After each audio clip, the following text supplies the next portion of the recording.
वैष्णवेर चरित्र सर्वदा पवित्र। जो वैष्णवों का चरित्र होता है हमेशा हमेशा पवित्र होता है, क्योंकि वो अपना स्वयं आचरण करके भजन तो करते हैं, इसके अलावा हम जैसे जगत जीवों को प्रेरणा भी करते हैं। भगवान का लीलाओं से हमको विशेष कुछ समझ में नहीं आएगा, लेकिन जो वैष्णव लोग कृपा करके, वास्तविकता में वैष्णव लोग मतलब भगवान की ही कृपा है, इस जगत में वैष्णव लोगों को भेजते हैं कि ये संसारिक लोग जो है भजन करने के लिए जो है ऐसा कोई भजनशील व्यक्ति को भेजूं जिनको देख करके हाँ हर एक स्थिति में भजन की जा सकती है। क्योंकि हम लोगों को लगता है कि काश मेरा ऐसा होता तो मैं भजन करता, काश ऐसा होता तो मैं भजन करता, मेरे पास पैसा होता तो मैं भजन करता। लेकिन ना पैसे की ज़रूरत है, ना कोठी की ज़रूरत है, और ना ही कुछ और आलीशान रहन सहन की ज़रूरत है।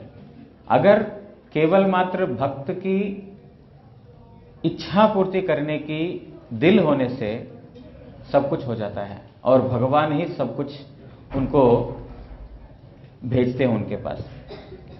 इसीलिए ऐसे जो सुन करके पूज्यपाद रामनाथ प्रभु का दर्शन करने का मुझे भी शुभ अवसर मिला था।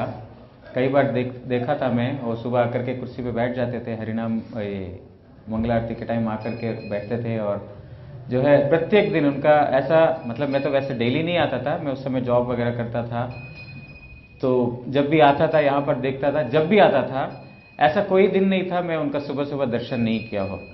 उनका तो महिमा विशेष मैं समझा नहीं, लेकिन हम जैसे आते थे वो भी ऐसे आ रहे हैं, ऐसा सोचा था, लेकिन इतना विशेष जो है उनका महिमा हमको समझ में नहीं आया। लेकिन 2008 में गए थे पिताजी, 2008 में मेरा एक आदत था शुरू से ही, जब से गुरुजी से हरिनाम हुआ, मैं कहीं पे भी रहूं कार्तिक महीने में गुरुजी के पास आता था। मैं पूरा समय नहीं आ सका तो भी एटलीस्ट दिवाली का छुट्टी होती थी, दिवाली का छुट्टी से लेकर के लगभग कोशिश करता था उत्थान एकादशी तक रहने का, मतलब 10-15 दिन रहने का मैं हर हमेशा प्रयास करता था गुरुजी के साथ रह करके कार्तिक महीने का जो वृत्तांत श्रवण करूं। तो 2008 में शायद यहाँ पर थे गुरुजी, ठीक ही बोल रहा हूँ मैं? 2008 में यहाँ थे और मैं यहाँ पर आया था, और अचानक से ऐसा बोला था कि पूज्यपाद रामनाथ प्रभु जो है उन्होंने शरीर छोड़ दिया, और गुरुजी जो है उनके जो मुख में तुलसी का जल वगैरह देने के लिए जा रहे हैं। तो तब मेरे को थोड़ा सा अकल आई कि कौन है रामनाथ प्रभु, जिनके लिए गुरुजी ऐसा नीचे जा करके उनको मतलब एक श्रद्धांजलि अर्पित कर रहे हैं।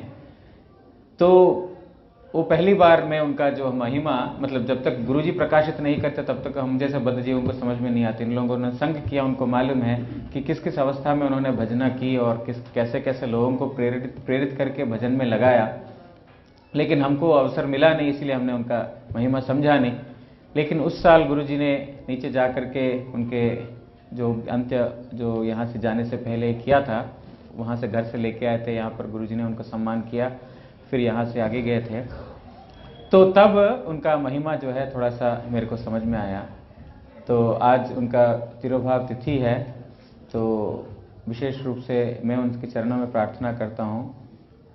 जाने अनजाने में बहुत अपराध किया होगा मैंने, क्योंकि जानता नहीं हूँ उनके बारे में महिमा। तो जब तक वैष्णव का जानते नहीं है तब तक हम एक साधारण मनुष्य समझते हैं। वैष्णव में साधारण मनुष्य बुद्धि होना एक नरकवास का एक एलिजिबिलिटी है, योग्यता है।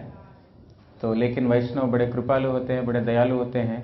वो केवल मात्र उनसे कृपा प्रार्थना करने से, उनसे क्षमा याचना करने मात्र से इतना प्रसन्न हो जाते हैं कि पहले का कुछ भी वो याद नहीं करते हैं। वैसे भी वैष्णव लोग कभी भी अपराध लेते नहीं हैं, जो लेते हैं वो वैष्णव नहीं है। हमने किसी से सुना था वैष्णव अपराध के बारे में, वैष्णव कभी भी अपराध नहीं लेते हैं, भगवान लेते हैं। वैष्णव के चरणों में किसी ने अपराध किया तो भगवान लेते हैं सीधा, क्योंकि जिसने अपराध लिया वो वैष्णव ही नहीं है, क्योंकि अपने आप को वैष्णव कभी समझते नहीं है वैष्णव। लेकिन हम लोग तुम्हारा मेरे चरणों में अपराध हो गया सब बोल देते, लेकिन वास्तविकता हमारे अंदर वैष्णवता नहीं है। जो भी है वो वैष्णव हैं, दयालु हैं, कृपालु हैं।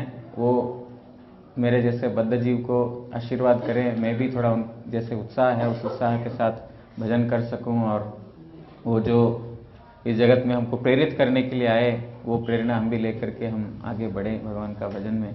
और श्याम जी का देखते हैं किस प्रकार उनका पिताजी ने एक अद्भुत शक्ति डाल करके गए, वो अभी तक वो बहुत उत्साह के साथ करते हैं। तो एक गुरु सेवा का एक विशेष महिमा है जो वास्तविकता में प्रभुपाद बख्शीदास सरस्वती ठाकुर का प्रभुपादेर उपदेशामृत करके एक ग्रंथ है, पूज्यपाद भक्तिमय भागवत गोस्वामी महाराज ने संकलन किया था। वो पढ़ेंगे तो समझ में आएगा। कोई भी प्रश्न है, भगवान में रति मति कैसे होगी, इसलिए प्रभुपाद उत्तर में बोलते हैं एकनिष्ठ गुरु भक्त का संग करना। प्रश्न है भगवान में रतिमति कैसे होगी, उत्तर दे रहे हैं गुरु का एकनिष्ठ भक्त का संग करना, उनकी सेवा करना।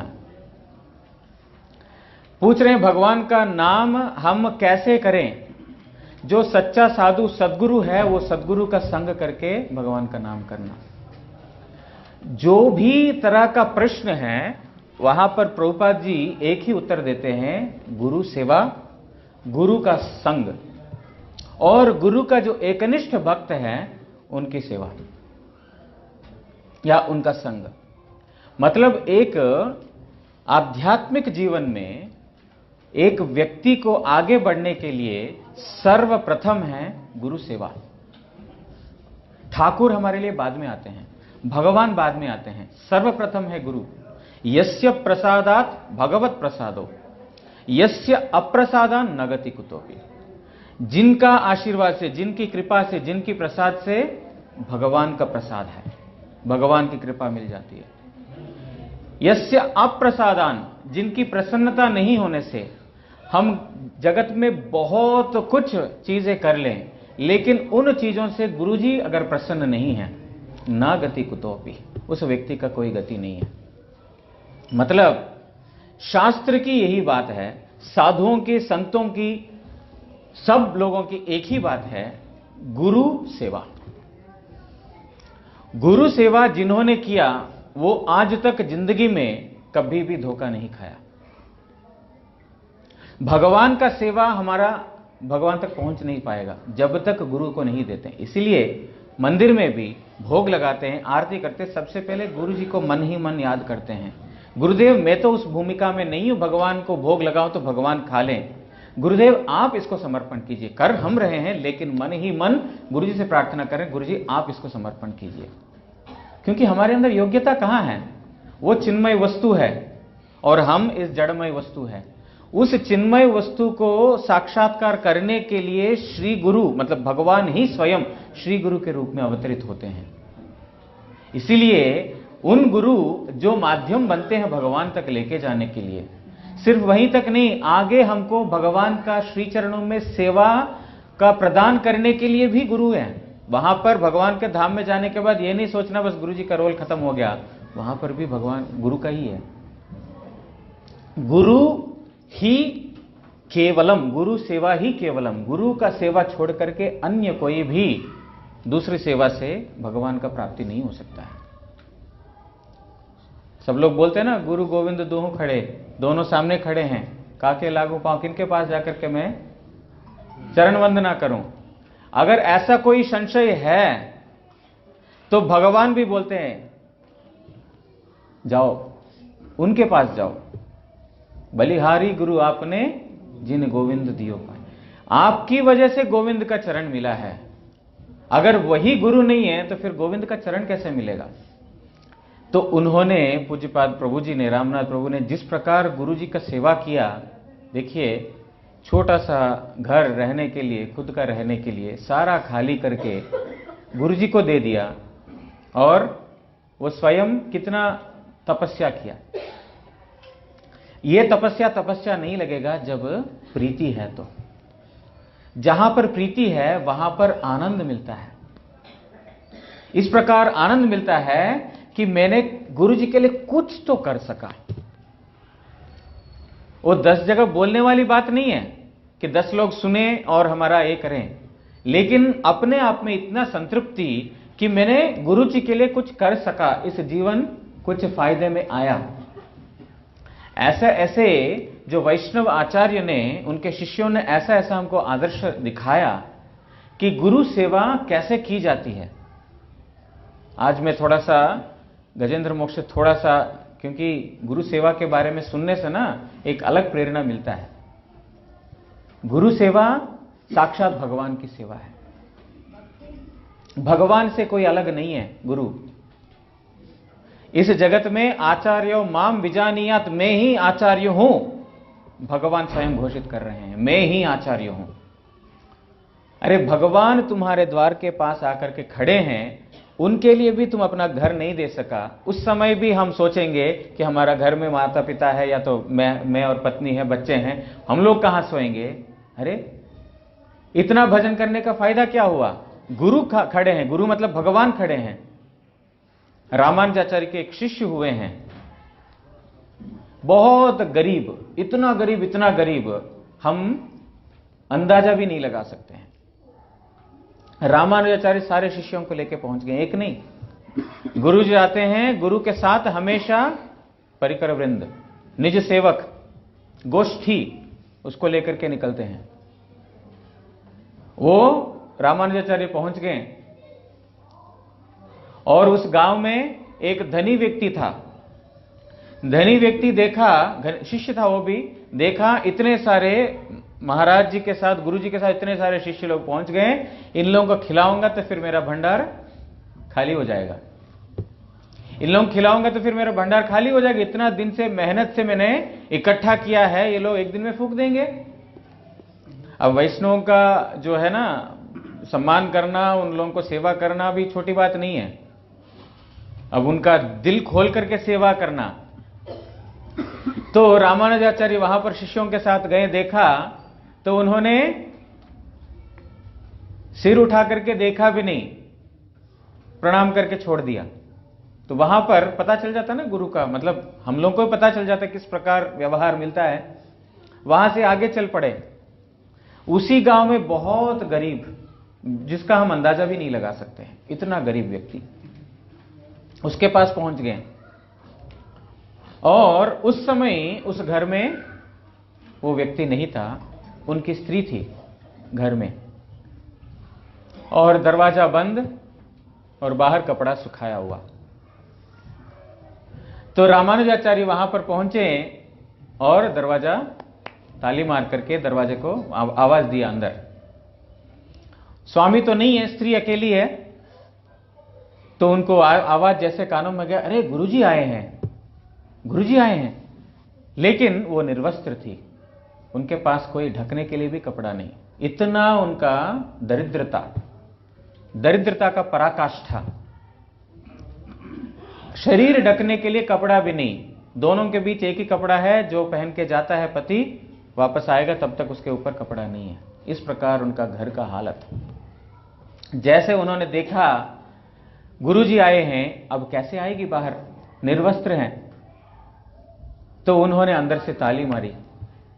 तो रामानुजाचार्य को सब पता है, ऐसे तो गुरु जी से कुछ छुपा हुआ नहीं होता, सब कुछ मालूम है। तो अपना एक वस्त्र निकाल करके उनको दे दिया, अंदर दरवाजे के अंदर दे दिया। तो उन्होंने उस वस्त्र से अपने आप को ढक करके बाहर आई। बाहर आकर के उन्होंने रामानुजाचार्य को और उनका शिष्यों को, सबको उन्होंने प्रणाम किया। सबको प्रणाम किया। प्रणाम करके वो गदगद हो गई, अरे गुरुजी हमारे घर आ गए, गुरुजी हमारे घर आ गए, गदगद हो गई वो। अब कैसे गुरुजी को कहां बिठाएं, बिठाने के लिए फटा हुआ आसन छोड़ करके और कुछ नहीं है। गुरुजी जानते हैं भक्त का हृदय में क्या है, वो वास्तविकता में दिल से सेवा करना चाहते हैं, तो गुरु जान लेते हैं। उन्होंने बोला, आप ज्यादा चिंता मत कीजिए, हम इस गांव से गुजर रहे थे, हमने सोचा एक बार आप लोगों को दर्शन करके चले जाएं। बोलते, नहीं गुरुजी, आप ऐसा कैसे जाएंगे, यहां पर प्रसाद पाए बगैर कैसे जाएंगे आप। मेरे गुरुजी और मेरे गुरु भाई लोग इतने आए हैं, सन्यासी लोग, गुरुतुल्य हैं सब, इतना दूर से आए हैं, प्रचार करने के लिए जा रहे हैं, मैं बिना खिलाए पिलाए कैसे आपको जाने दूंगी। ना ना, इसका चिंता मत करो, हम चले जाएंगे। ना ना गुरुजी, आपको तो इस दरिद्र के घर में आए, आपको खाना ही पड़ेगा, आसन बिछाने के लिए कुछ नहीं है। रामानुजाचार्य बोलते ठीक है, जैसा माते आपकी इच्छा है। वहां पर भगवान ने इतना बड़ा आसन बनाया, इतना बड़ा घर बनाया कि कैसा पेड़ का छाया है, नीचे घास है, इतना बड़ा आसन है, हम सब लोगों के लिए वहां पर हो जाएगा, हम वहां पर बैठेंगे, आप अपना काम आराम से कर लीजिए। हमारा भी अपना कृत्य है वो कर लेंगे, सुबह का संध्या वंदन जो भी इत्यादि सारे काम है हम कर लेते हैं, आप अपना काम कर लीजिए। अब घर में कपड़ा नहीं है, इसके ऊपर बोलने की जरूरत नहीं है, अनाज भी नहीं है, कुछ खाने के लिए कुछ नहीं है। पति गया भिक्षा मांगने के लिए, कुछ लेके आएगा तो फिर दोनों को कुछ खाने को मिलेगा, नहीं तो नहीं। उस औरत ने बोल दिया कि गुरुजी आपने प्रसाद पाके जाना है, अब कहां से मिलेगा। वहां पर नजदीक में कोई किराना दुकान है जिसका मालिक इस औरत को बहुत अच्छे से जानता है। ये औरत बहुत सुंदरी थी, बहुत सुंदर थी, और उसका गलत निगाह इस औरत के ऊपर था, और कई बार उसने प्रलोभन भी दिया, तुम इतना दरिद्रता में क्यों रहते हो, तुमको मैं बहुत पैसा दूंगा, मुझे सुख दो। इस प्रकार उसने बहुत बार प्रलोभन दिया, लेकिन उस व्यक्ति का मुंह तक उसने आंख उठा करके नहीं देखा। आज वही महिला उसके घर जाती है, जैसे वो सुनता है कि वो महिला घर आई हुई है, वो उसका दिल में लड्डू फूट जाते हैं। क्यों आए हैं आप? बोलते हैं हमारे गुरुजी आए हैं यहां पर, हमारे गुरुजी के लिए अनाज, गेहूं या फल फूल और इत्यादि सब कुछ चाहिए, आप क्या यहां से दे पाएंगे? हाँ, बदले में क्या दोगे? ना, जो आप मांगोगे मैं दे दूंगी, जो आप मांगोगे। नहीं, तुम्हारे पास पैसा क्या है? नहीं, आपको जो चाहिए मैं दे दूंगी। तो तुमको तो पता ही है, मेरे को बोलने की जरूरत नहीं है। ठीक है, पहले मेरी गुरुजी सेवा करने दीजिए, उसके बाद आपकी इच्छा पूर्ति कर दूंगी मैं। ये बोल करके वो जो दुकानदार भी इतना खुश हो जाता है, इतना खुश हो जाता है कि जो मांगा उससे दुगना दे देता है। चल ले जा, ले जा, सारा वो दे देता है। और यहां पर ये स्त्री बैठ करके सारा खाना बनाती है अपना गुरुजी के लिए, नाना प्रकार का व्यंजन, गुरु भाइयों के लिए और गुरुजी के लिए नाना प्रकार का व्यंजन बनाती है। शालिग्राम शिला है, उनको भोग लगाती है, भोग लगा करके गुरुजी को और गुरु भाइयों को निमंत्रण देती है, आइए आप, अभी प्रसाद का समय हो गया है। और अभी तक अपना पति आया नहीं है, तो वो स्वयं ही सबको परोसती है, प्रसाद परिवेशन करती है, और सब लोग प्रसाद पाते हैं, तृप्त हो जाते हैं। ऐसा ऐसा सुंदर बनाया, सब लोग तृप्त हो जाते हैं। और होने के बाद थोड़ा सा बोलते हैं थोड़ा विश्राम करते हैं, अभी धूप बहुत ज्यादा हो गया, थोड़ा विश्राम करके थोड़ा शाम के समय में थोड़ा धूप जब कम हो हम चले जाएंगे। वहां पर विश्राम करने लगे। इतने में पति सारा भिक्षा मांग करके आया, उदास होकर के आया, कुछ मिला नहीं, और देखा कि रामानुजाचार्य और सारे शिष्य आए हुए हैं वहां पर। तो वो घर में आते हैं, अंदर आकर के बोलते हैं, अरे हमारे गुरुजी आए हैं, अभी विश्राम कर रहे हैं, इन लोगों का खाने का व्यवस्था कैसे करें? मैं आज तो मुट्ठी भर का चावल भी नहीं लेके आ सका, कैसे इन लोगों का सेवा का व्यवस्था कर सके? तो वो बोलती है कि आप इसकी चिंता मत कीजिए पतिवर, इसका व्यवस्था हो गया है, इनके लिए बहुत अच्छा व्यवस्था हुआ है, उन लोगों ने प्रसाद पा लिया, अभी विश्राम कर रहे हैं, अब आप भी हाथ पैर धो करके प्रसाद पाने आ जाइए। तो पूछते हैं, अरे कहां से आए इतना सारा? तो बोलते हैं नहीं, आप पहले पा लीजिए, क्योंकि उनको मालूम है, पता होता तो फिर वो भी जो है पाएंगे नहीं, दुख होगा उनको भी, आप पहले प्रसाद पा लीजिए। तो बोलते हैं नहीं, तुमको बोलना पड़ेगा कि कैसे तुमको ये सब मिला। तो रोती है बेचारी, बोल नहीं पाती है, क्या हुआ घटना बोल नहीं पाती है, सिर्फ रोती है, सिर्फ रोती है। तो उसका रोना देख करके इसको भी रोना आ जाता है, बोलता है बोलो क्या हुआ क्या, बोलो। तो सारा घटना बताती है, ऐसा ऐसा मेरे ऊपर उसका नजर है, और मैंने उससे सब कुछ सामान लेके आया, और मैंने बोला कि सेवा के बदले में मैं अपना तन को समर्पित कर दूंगी। तो जैसे बोला, ये पति भी रोने लगता है, हाय हाय तुम्हारा गुरु भक्ति इस प्रकार। आज तक उसने कितने बार तुमको प्रलोभन दिया, एक बार उसको मतलब आंख उठा करके देखा भी नहीं, और गुरु सेवा के लिए तुमने कुछ भी, कोई भी हद तक जाने के लिए तुम तैयार हो गई हो। धन्य है तुम्हारा ये जीवन, मैं तुमको छोड़ूंगा उसके पास, चलो। रोती है, नहीं नहीं खा लो, आप खा लो, ना ना ना मैं लेके जाता हूं, चलो मैं ही लेके जाऊंगा। ये गुरु सेवा के लिए तुम्हारा ये जो आज तुमने किया है एक निदर्शन है, सारा जगत का एक निदर्शन है, मैं लेके जाता हूं, चलो। तो जा रहे हैं, इतने रामानुजाचार्य का भी आंख खुल गया। बोलते कहां जा रहे हैं? नहीं थोड़ा सा किसी से मिलने के लिए जा रहे हैं। अच्छा एक बात है, ये प्रसाद है ना, लेके जाना, शालिग्राम जी का प्रसाद है, वो लेके जाना। उन्होंने जो प्रसाद खाया, उच्चिष्ट प्रसाद, बोलते ये प्रसाद उनको जाकर के दे देना। तो रामानुजाचार्य अपना स्वयं खाया वह प्रसाद जो रखा था उनको दे दिया, जाकर के उनको दे दो। तो ये पति पत्नी को लेके जाता है उस जो दुकानदार के पास, और पत्नी को बोलता है तुम जाओ। पत्नी अंदर लेके जाती है प्रसाद रामानुजाचार्य का, बोलती है कि आज मैं आपकी सेवा में प्रस्तुत हो गई हूं, आप जैसा आपकी इच्छा, आप मैं वैसा आपके साथ रहूंगी। ऐसा बोल करके पहले मेरे गुरुजी आए थे, सब संत लोग प्रसाद पाए, आपने जो व्यंजन दिया, आपने जो उपकरण दिया, उन सब से व्यंजन बनाया, गुरुजी ने पाया, अब आप इसको ग्रहण कीजिए, प्रसाद पा लीजिए। तो जैसे वो बोलती है वो पहले प्रसाद ले लेता है, क्योंकि अभी तो उसको लालच है। जैसे वो बोलती है तुरंत प्रसाद लेता है। जैसे प्रसाद का ग्रास अंदर जाता है, तुरंत हे माते उसके चरणों में गिर पड़ता है। मैं इतना कामांध हो गया कि तुम्हारा जैसा पतिव्रता स्त्री जो गुरु सेवा के लिए कोई भी हद तक जाने के लिए तैयार हैं, ऐसा स्त्री के प्रकार ऐसा गंदी नजर मेरी। और इस तुमने जो दिया प्रसाद, इसमें क्या है? खाने के साथ साथ मेरा जीवन में ऐसा परिवर्तन हो गया। कौन है वो? कौन है वह साधु? मैं देखना चाहता हूं अभी। बोलते वो हमारा गुरुजी हैं रामानुजाचार्य, चलो अभी चलते हैं। नहीं अभी वो तो निकल गए ना, कैसे भी है मैं उनको मिलना ही है, उनसे हरिनाम लेना ही, उनसे दीक्षित होना ही है। इस प्रकार वो लेके जाते हैं, दोनों पति पत्नी लेके जाते हैं रामानुजाचार्य के पास। उनके चरणों में गिर पड़ती है, हे महात्मन, आज आपकी कृपा से मेरे आंख खुल गए हैं कि आपके ऐसे शिष्य हैं कि गुरु सेवा में अपना तन मन जीवन, हम रोज गाते हैं तन मन जीवन गुरु पदे अर्पण, लेकिन आज आपने इस प्रकार का एक शिष्य के माध्यम से इसका प्रदर्शन कराया कि गुरु सेवा का मतलब क्या है। हम थोड़ा बहुत करते हैं और बहुत कुछ बोलते हैं, लेकिन जो वास्तविकता में सेवा करते हैं उन लोगों का इस प्रकार व्यवहार है कि वो जाकर के, और रामानुजाचार्य का प्रसाद, गुरु का प्रसाद, जो गुरु सेवा किया कभी भी धोखा नहीं खाएगा, कभी भी धोखा नहीं खाएगा। कोई भी लिमिट तक जाकर के गुरु जी का सेवा करे, गुरु वैष्णव भगवान उनके पास वो उनका ऋण कभी भी नहीं रखेंगे, कभी भी नहीं रखेंगे।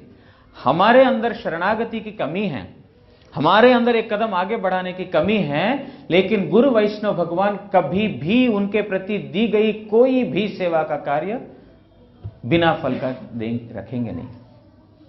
देखो उसके बाद अपने आप ही वो इतना अमीर व्यक्ति शिष्य बन गया, तो फिर उन लोगों का दरिद्रता तो दूर हो ही गया, लेकिन गुरु भक्ति, आज जैसे उन्होंने बोला था, जिन्होंने भगवान की सेवा किया उनका चरित्र में नाम आता है। जो संसार के लिए किया है, अगर यही लोग संसार में किया होता तो हमने उनका नाम सुना भी नहीं होता, उनका चरित्र आज प्रसंग में आता ही नहीं था। लेकिन उन्होंने अपना जीवन गुरु सेवा में दिया। गुरु सेवा मतलब क्या? भगवान की सेवा, दो अलग वस्तु नहीं है। जो व्यक्ति गुरु और भगवान को अलग देखते हैं वो वास्तविकता में गुरु तत्व को समझा ही नहीं। इस प्रकार हमारे वैष्णव आचार्यों के ऐसे ऐसे शिष्य, अब और भी बोलने का प्रेरित हो रहा है, मेरा प्रेरणा हो रही है। रामानुजाचार्य की एक और शिष्य, पति पत्नी धनुर्दास उनका नाम,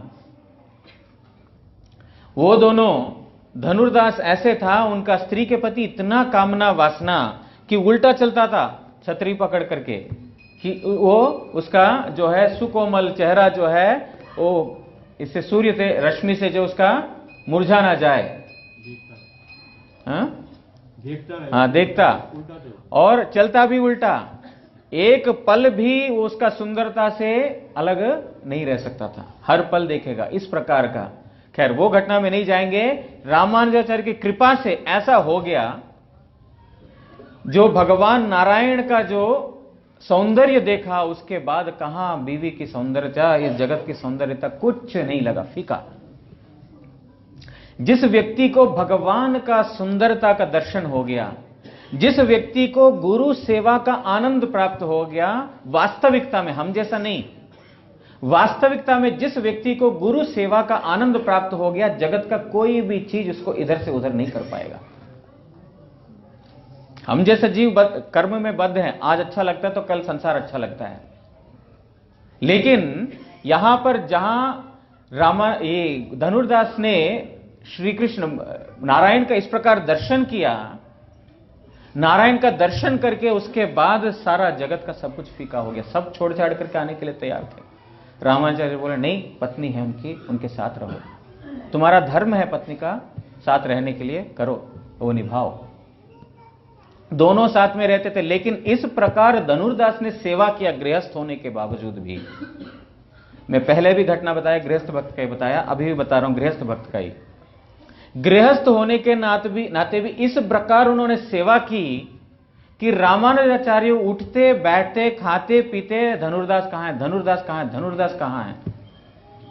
धनुर्दास के प्रति इतना ये रामानुजाचार्य की एक मित्रता या तो एक विशेष कृपा कि जितने भी ब्रह्मचारी सन्यासी लोग थे वो बोलते थे गुरुजी धनुर्दास का नाम क्यों ज्यादा लेते हैं, ये हम सब कुछ छोड़ करके मठ में हैं उनका सेवा करने के लिए, और वो धनुर्दास का नाम क्यों लेते हैं। तो रामानुजाचार्य को पता चल गया, तो उन्होंने एक दिन अपने शिष्य को बुलाया, बुला के बोलते हैं देखो आज रात धनुर्दास को मैं यहां पर बुलाऊंगा, मेरा चरण सेवा करेगा, और तुम क्या करना, रात को उसके घर चले जाना, उनकी बीवी अकेले सो रही होगी, उनके घर चले जाना, जाकर के जितने भी गहने हैं सारे गहने चोरी करके लेके आ जाना, जो घर में गहने हैं वो और जो पहन रखा है वो सारे चोरी करके लेके आना। तो शिष्य तो आश्चर्य हुआ कि ऐसे गुरुजी क्या शिक्षा दे रहे हैं, चोरी करने के लिए बोले धनुर्दास के घर से, चलो ठीक है हमारा बुद्धि क्यों लगाए, गुरुजी ने बोला आदेश कर लेते हैं।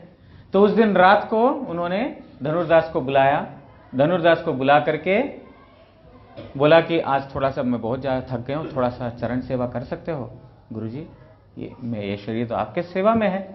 तो फिर उन्होंने सारा रात रह करके उन्होंने गुरु का सेवा किया, और शिष्य लोग जैसे जो ब्रह्मचारी लोग जैसे आदेश हुआ वो गए, जितने भी गहने घर में हैं सारे गहने चोरी कर ली, और उन्होंने सोचा अभी स्त्री के ऊपर कुछ है, एक साइड करवट लेकर के सोई हुई है, उस स्त्री का एक साइड का कान का और ये गले का जो हार है वो सोने का, जो भी चांदी का जो भी था वो सारा हटा दिया, निकाल दिया, और जो कान नाक का क्या बोलते, नत्थी बोलते हैं पता नहीं, जो भी बोलते वो भी निकाल लिया। और ये सब करते समय उस स्त्री का नींद खुल गया था। अब इतना भी मतलब बेहोश होकर के तो कोई सोते नहीं है, उनको तो पता चल गया, लेकिन आंख बंद करके वो लेटी अभी भी, क्योंकि अगर मैं उठ गई हूं ऐसा पता होने से ये लोग भाग जाएंगे डर से। गुरुजी के आश्रम में कितना जरूरत होगा पैसे की, जिसके लिए लोग आए हैं चोरी करने के लिए, उनका भावना देखिए। तो उन्होंने सोचा एक साइड का तो रह गया गहने, तो उन्होंने करवट बदली, इस साइड का भी ले लें वो लोग। तो जैसे करवट बदली वो भाग गए, अब नींद खुल गया इसका, चलो भागो भागो भागो, जितना है वो लेके भाग गए, सारे गहने लेके आ गए। जैसे सुबह हुआ, धनुर्दास सारा रात्रि तुम्हारा जागरण हो गया, जाओ अब घर जाओ, जाकर के विश्राम कर लो, बाद में दिन में मिलेंगे, भेज दिया। और अपने शिष्यों को जिन्होंने चोरी किया उनको बोलते हैं पीछे पीछे जाना उनका, उनके पीछे पीछे जाकर के पति पत्नी क्या बात करते हैं अब सुनना, जाकर के उनको पता ना लगे। तो वो चला गया पीछे पीछे, ये ब्रह्मचारी लोग सन्यासी लोग पीछे पीछे गए, और अंदर कमरे में जाने के बाद ये लोग बाहर से, घर के बाहर से सुन रहे हैं, दोनों के बीच में वार्तालाप हो रही है। तो वहां पर वो पत्नी बोलती है कि रात को पता है क्या हुआ, हमारे गुरु भाई लोग आए थे, ब्रह्मचारी लोग, सन्यासी लोग आए थे, उन्होंने घर के सारे गहने चोरी की और मेरे शरीर के ऊपर जो है उसको भी चोरी करने का कोशिश किया था, एक साइड का तो ले लिया, लेकिन मैंने जैसे करवट बदला वो भाग के चले गए। देखो गुरुजी का आश्रम में कितना पैसे की जरूरत होगा कि वो लोग आकर के यहां पर जो है लूट रहे हैं, चोरी कर रहे हैं। तो सुनते ही धनुर्दास बोलता है, मूर्ख, अभी तक तुम्हारा अपना गहनों में रुचि गया नहीं, तू खुद खोल के नहीं दे सकती है।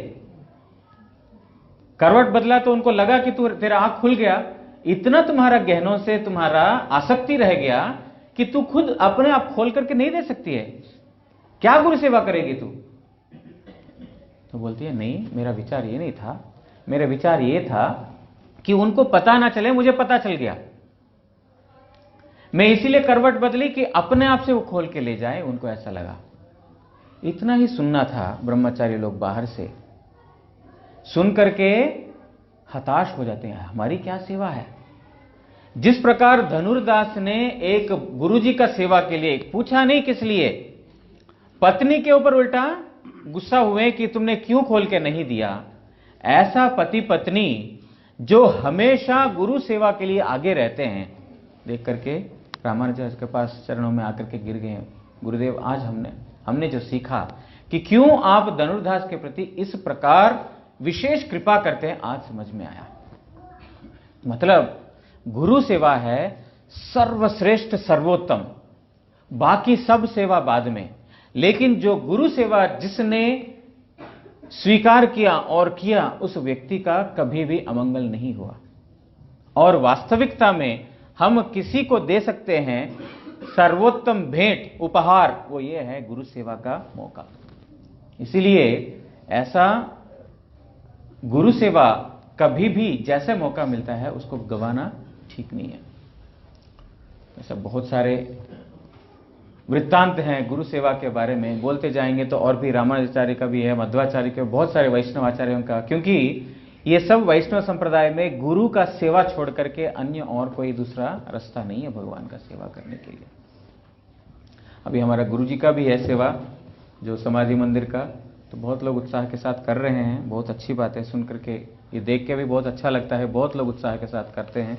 और यहाँ बहुत लोग आकर के अपने से, बहुत लोगों ने नाम लिखा, कुछ लोगों को मैं पकड़ के लेके जाता हूँ, थोड़ा नाम लिखा, भाई कितना देगा, क्योंकि देखिए ऐसा है, जैसे मैंने अभी बोला था, जो सर्वोत्तम वस्तु दे सकते हैं गुरु जी का सेवा का मौका, इसके अलावा और कुछ हमारे पास देने के लिए कुछ नहीं है। हम मतलब कोई भी XYZ किसी का मंगल नहीं कर सकते, खुद का नहीं कर पाए तो किसी और का करना दूर की बात है, लेकिन गुरु सेवा का ऐसा कोई मौका किसी को दे करके उनका वास्तविक कल्याण का कोई हम पात्र बन सके, उसमें हमारा भी कुछ कमीशन मिल जाएगा, हमारा भी उस चीज का लोभ है। किसी को अगर कुछ प्रेरित कर सके गुरु जी की सेवा के लिए, इसमें हमारा थोड़ा सा कमीशन मिल जाता है, हमारा भी गुरु जी का थोड़ा दृष्टि मिल जाता है। तो आज समय तो बहुत ज्यादा हो गया, लेकिन फिर भी थोड़ा सा गजेंद्र स्तव का एक पढ़ लेते हैं। सबके पास पेपर पहुंच गया ना? श्रीमद् भागवत अष्टम स्कंद तृतीय अध्याय। श्री गजेंद्र उवाच।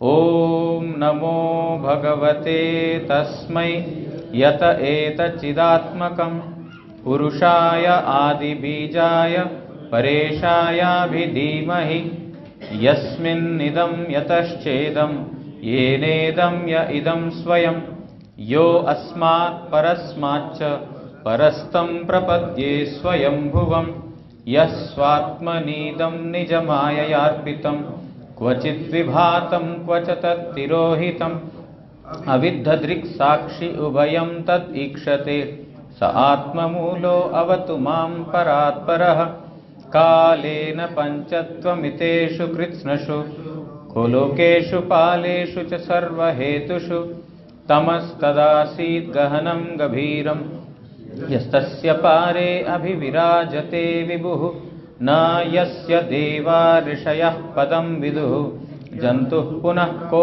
अर्हति गन्तुमीरितुम् यथा नटस्याकृतिभिविचेष्टतो दुरत्ययानुक्रमणः समावतु दिदृक्षवो यस्य पदं सुमङ्गलं विमुक्तसङ्गा मुनयः सुसाधवः चरन्ति अलोकव्रतम् अव्रणं वने भूतात्मभूताः सहृदः समे गतिः न विद्यते यस्य च जन्म कर्म वा न नामरूपे गुणदोष एव वा तथापि लोकाप्ययसम्भवाय यः स्वमायया तान्यनुकालमृच्छति तस्मै नमः परेशाय ब्रह्मणे अनन्तशक्तये अरूपाय उरुरूपाय नम आश्चर्यकर्मणे नम आत्मप्रदीपाय साक्षिणे परमात्मने नमो गिरां विदूराय मनसश्चेतसामपि सत्त्वेन प्रतिलभ्याय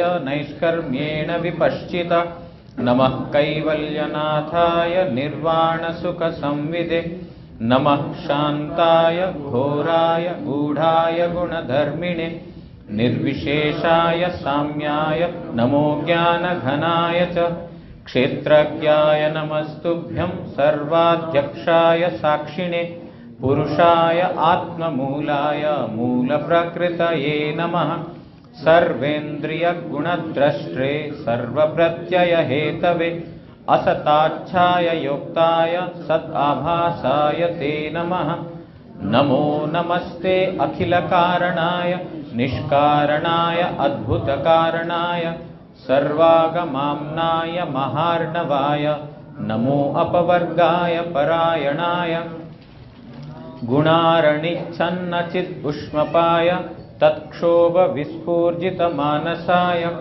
नैष्कर्म्यभावेन विवर्जितागम स्वयं प्रकाशाय नमस्करोमि मादृक्प्रपन्नपशुपाशविमोक्षणाय मुक्ताय भूरि करुणाय नमो अलयाय स्वांशेन सर्वतनुभृन्मनसि प्रतीत प्रत्यग्दृशे भगवते बृहते नमस्ते आत्मात्मजाप्तगृहवित्तजनेषु शक्तैर्दुष्प्रापणाय गुणसङ्गविवर्जिताय मुक्तात्मभिः स्वहृदये परिभाविताय ज्ञानात्मने भगवते नम ईश्वराय यं धर्मकामार्थविमुक्तिकामा भजन्त इष्टां गतिमाप्नुवन्ति किञ्चाशिशोराति अपि देहमव्ययं करोतु मे अदभ्रदयो विमोक्षणम् एकान्तिनो यस्य न कञ्चनार्थं वाञ्छन्ति ये वै भगवत्प्रपन्ना अत्यद्भुतं तच्चरितं सुमङ्गलं गायन्त आनन्दसमुद्रमग्ना तम् अक्षरं ब्रह्म परं परेशम् अव्यक्तम् आध्यात्मिकयोगगम्यम् अतीन्द्रियं सूक्ष्मम् इवातिदूरम् अनन्तम् आद्यं परिपूर्णमीडे यस्य ब्रह्मादयो देवा वेदालोकाश्चराचर नामरूपविभेदेन पल्व्या च कलया कृता यथार्चिषो अग्ने सवितुर्गभस्तयो निर्यान्ति संयान्ति असकृत्स्वरोचिषः तथा यतो अयं गुणसम्प्रवाहो बुद्धिर्मनः खानि शरीरसर्ग स वै न देवासुरतिर्यन्न न स्त्री न षण्डो न पुमान्न जन्तुः नायं गुणः कर्म न सन्न चासन् निश्चेदशेषो जयताम् अशेष जिजीविषेनाहम् इहामुया किम् अन्तर्बहिश्चावृतये भयोन्या इच्छामि कालेन न यस्य विप्लवस्य तस्यात्मलोकावरणस्य मोक्षम् सोऽहं विश्वसृजं विश्वम् अविश्वं विश्ववेदसं विश्वात्मानम् अजं ब्रह्म प्रणतो अस्मि परं पदम् योगरन्धितकर्माणो हृदि योगविभाविते योगिनो यं प्रपश्यन्ति योगेशं तं नतो अस्मि अहम् नमो नमस्तुभ्यम् असह्यवेगशक्तित्रयाय अखिलधीगुणाय प्रपन्नपालाय दुरन्तशक्तये कदिन्द्रियाणमनवाप्य वर्त्मने नायं वेदस्वम् आत्मानं यच्छक्त्याहं धिया हतं तं दुरत्यया माहात्म्यं भगवन्तं इतो अस्मि अहम। गजेंद्र, समय तो हमारे पास नहीं है, व्याख्या कल हम श्रवण करेंगे। गजेंद्र इस प्रकार आर्त भावना से भगवान को पुकारा। कैसे पुकारा? इस प्रकार बोल रहे हैं कि प्रभु आप जो है स्त्री षंड कुछ भी नहीं है, और आपको साधारण इस गज जन्म से मुक्ति के लिए प्रार्थना नहीं कर रहा हूं, लेकिन मेरा अज्ञान से मुक्ति का प्रार्थना कर रहा हूं। किस लिए किया? जब तक साधु संग नहीं होता है, जब तक एकांत अनन्य कृष्ण भक्त शुद्ध भक्त का दर्शन और संग नहीं होता है, तब तक ऐसा भगवान के बारे में कीर्ति का वर्णन भी मुख से नहीं आ सकता है। इसीलिए शुद्ध भक्त का संग अति आवश्यक है। सुबह हमने अनन्य कृष्ण भक्ति के बारे में श्रवण किया था। अनन्य कृष्ण भक्ति तभी हमारे हृदय में जागृत हो सकता है जब शुद्ध भक्तों का संग होगा। जो अनन्य भक्त नहीं, उनका संग नहीं होगा, मतलब अनन्य भक्त है उनका संग नहीं होगा, तब तक अनन्यता क्या है और अनन्य भक्ति से क्या मिलता है परिणाम फल, वो भी नहीं समझ पाएंगे। इसीलिए अनन्य कृष्ण भक्त हमारा परमाराध्य श्री गुरु महाराज, हम सब सौभाग्यशाली हैं। हमारा अहोभाग्य है कि ऐसे साधु, ऐसे संत जिनके चरण के पास जाने के लिए भी हमारी योग्यता नहीं है, ऐसे सद्गुरु, ऐसे जो भगवान, उनको बोलने में भी कोई कम नहीं है, उनका जो है दर्शन करने का, उनके साथ रहने का, उनका सेवा करने का हमको मौका मिला है।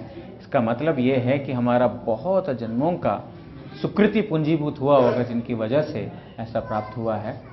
तो बाकी अभी बहुत लोग हैं, मैं एक थोड़ा सा 2 मिनट का सूचना देना चाहूँगा कि गुरु महाराज जी का समाधि मंदिर का निर्माण हो रहा है मायापुर में। परम गुरु जी का तो ऑलरेडी समाधि मंदिर है ही है, गुरु जी का समाधि मंदिर निर्माण होगा, और साथ ही साथ जैसे गुरु जी का होगा उस प्रकार का बाहर का एक पत्थर वगैरह लगा के परम गुरु जी का भी उस प्रकार का थोड़ा सा चेंज किया जाएगा। वैसे समाधि मंदिर तो एज इट इज ही रहेगा, लेकिन उसके ऊपर मार्बल या जो भी पत्थर वगैरह लगा करके उसका भी थोड़ा एक नया के जैसा, मतलब इसके जैसा लुक दे देंगे। और दोनों को मिला करके एक बड़ा हॉल, जो आपने देखा होगा यहाँ पर सीढ़ी के पास लगा हुआ है, वो उस प्रकार का हॉल बन रहा है। वैसे बजट तो बहुत ज़्यादा है, बजट तो बोलना मैं अभी पसंद नहीं करूँगा, लेकिन बात यह है कि उत्साह के साथ इसमें सेवा के लिए आगे आए। बहुत लोग ऑलरेडी, उन लोगों ने बोला, नाम लिखाया, और जो है उन्होंने गरीब से गरीब व्यक्ति भी मैंने देखा, उनका शायद उनका औकात से बाहर है, फिर भी गुरु जी का सेवा के लिए वो लोग सामने आए, बाहर आकर के जो है अपने से उन्होंने बोला हम इतना ज़रूर करेंगे।